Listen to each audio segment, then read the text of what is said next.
You're watching Mental Health with Marcie, and I'm Marcie. In today's video, we are going to talk about the anxiety spiral. If you don't know what that is, well, lucky for you, because it sucks a lot. So, just in my experience with anxiety, there can be, what do I say, just like this flood of thoughts that just like doesn't stop. And so, where something's so small and really you don't need to worry about it, it's just like your brain just keeps going and spiraling until you've imagined the worst case scenario and like everything is horrible, even though it's like probably gonna be fine and nothing. And so, that's why those of us with anxiety brain, if you're one of those, welcome. I'm sure you have your own plenty of examples of anxiety spirals, but I've just had one recently. I mean, I've had more than one. I have them all the time. But one that was, I guess, worse or less manageable, because sometimes I'm able to kind of get down from it quicker and other times I'm not. And like this was one where I could not get off. I could not get off the anxiety train. Anxiety brain and anxiety train, we're rhyming now. That's fine. But yeah, so for reasons, I needed to get a pelvic ultrasound. Nothing like crazy, just like as a precaution from having bed cramps. So I gave you my reason, whatever, TMI. But yeah, so I was like, oh, this is fine. And then like the more I guess I like went up to the appointment, the more I was just like nervous about it. And it's like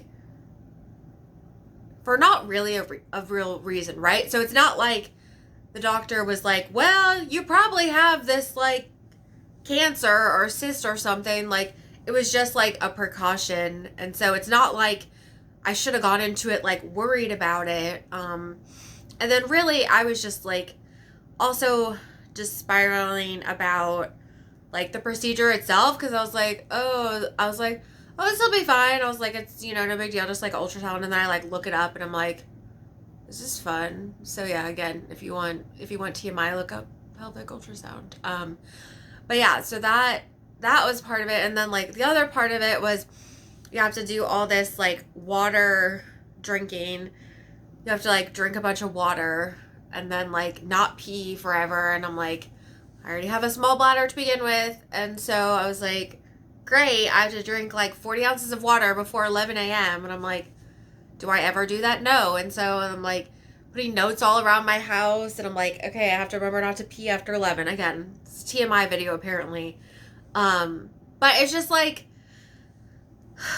this is why I tried to make this after like it all happened, because like it's over with. And so I'm like getting worked up about it, just thinking about it and just talking about it, even though it already happened and like it already was fine. But that's just the way my brain works sometimes, is that it's just like you get fixated on this one thing and you're like, what is like the worst possibility? Like you just like your brain, or at least my brain, jumps to that worst case scenario, also known as catastrophizing, or just thinking of like what would be like the catastrophe, what would be the worst case thing. So my brain just jumps and I'm like, oh my God, this is going to be horrible. Like this is going to be like awful. I'm just like working this up into my head, like so much that I'm having like a pretty severe anxiety attack, and I like can't sleep. And then I wake up in the middle of the night and I'm like, oh my God, I'm like on Google looking up stuff. And it's like, what if I'm going to die? And again, like really completely unmerited, unwarranted, unnecessary, but I would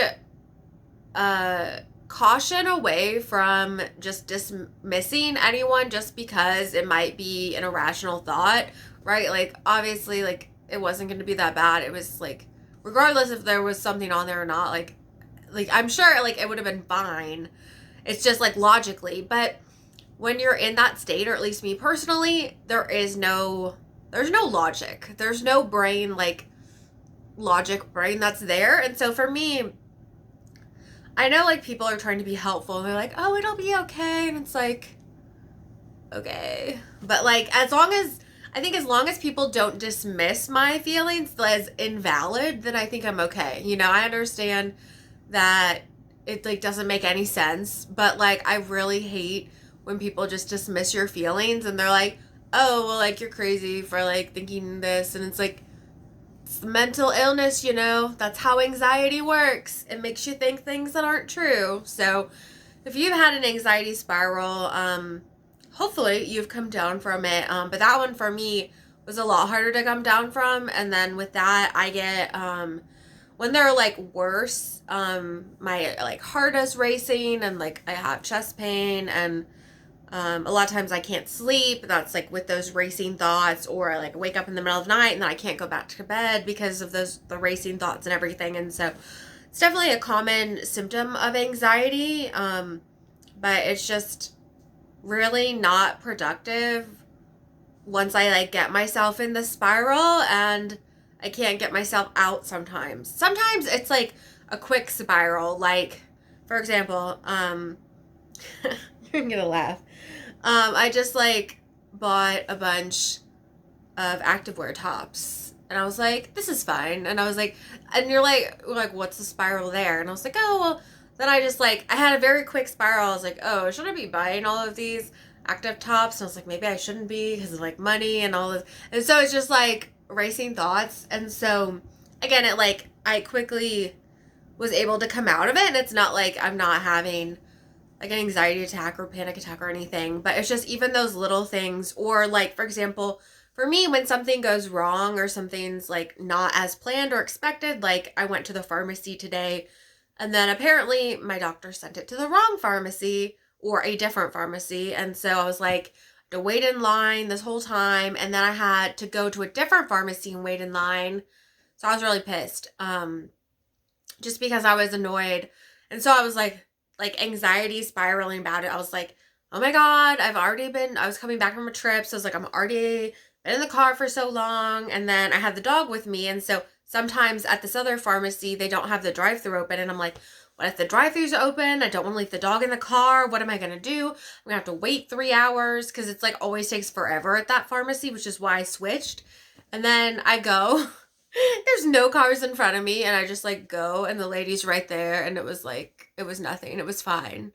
But like, that's always like, but your brain just, or my brain anyway, hopefully not your brain, but my brain always just jumps to the worst case scenario that like, this is going to be horrible and like everything is going to go wrong and like the whole world is going to end. And that's really what just perpetuates my anxiety. And so I'm trying to think of like things that would actually help. I mean, obviously like my anti-anxiety meds help. Sometimes just kind of getting distracted by other things might help. Like if I'm like in silence, that's when I think like my brain just like gets its little wheels turning. And so if I'm just like laying in bed at night, I'm just like, sometimes it just is better if I can just, you know, listen to some music or watch TV or just do something else to distract myself from the anxiety brain. Because if I just like let myself focus on it, then it's just like the thoughts are going to keep spiraling until literally like the apocalypse. Like I guarantee you I could get from like I had to go to the different pharmacy to like the whole world is exploding or something. I could, you know, it seems impossible, but I could get there. That's how skilled I am at spiraling. And so I think what really helps besides distraction is just kind of anything that has like a calming element to it. And so for me, that can be just like a bubble bath or like doing a few like restorative yoga poses or just kind of whatever like brings you joy. You know, if you like reading or playing a video game or something like that. Yeah, it's just, for me, it doesn't help to like try to be logical in the moment because you just, or I won't speak for you, but I cannot be logical. Once like my brain is in that state, like logic doesn't work. And so once I can kind of just like calm down and get myself centered. Oh, I guess breathing. Breathing is a helpful thing. Doing like breathing exercises, that helps too. But yeah, anytime I can try to get myself more calm, then it definitely helps me get out of that anxiety spiral, because the more I just work myself up about it. And also even talking about it doesn't always help, because again, I'm just going through the whole motions of it all.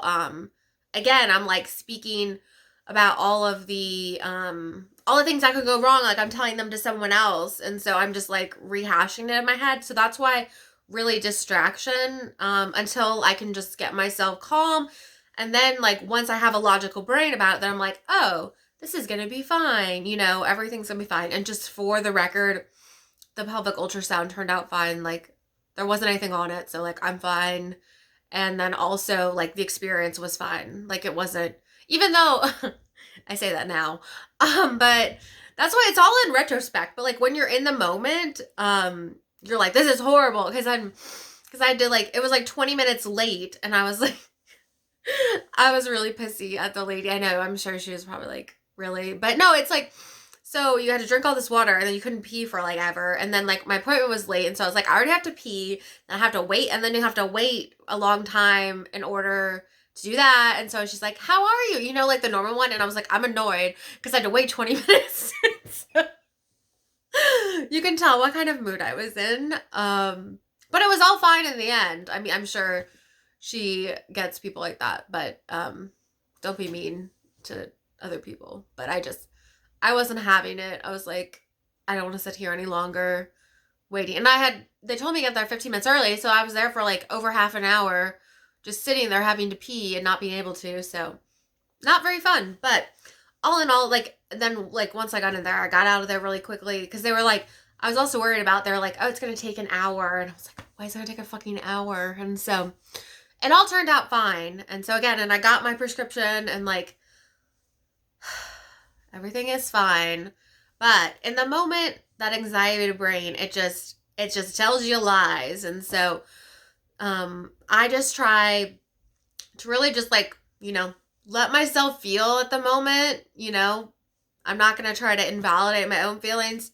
That's how it feels at the moment. And then just try to distract myself is all I can do. And then sometimes I just have to like let myself be anxious, which I mean sounds bad, but sometimes I just have to like lean into it. This is kind of the same thing with depression with me. Sometimes it's like, okay, I'm not going to be able to fix this. I just have to like survive it until it passes. And so that's the same thing for me, kind of similar, with anxiety and panic attacks, anxiety spiral. It's all related. And so sometimes I'm just like, I know this will pass. So just kind of that reassuring myself, like, this will pass. It'll be fine.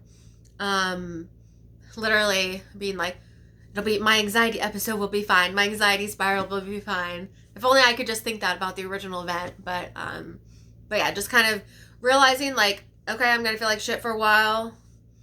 I won't later. I'll be logical later. And so having that kind of perspective, does help, even though in the moment it doesn't help because you feel like shit. So, but anyway, I hope this was helpful in some type of way, and the least of ways, if you have an anxiety brain, as I call it, or just experience anxiety spirals, know that you're not alone, and I hope that you can survive them with me. So thank you so much for watching, and stay well, my friends.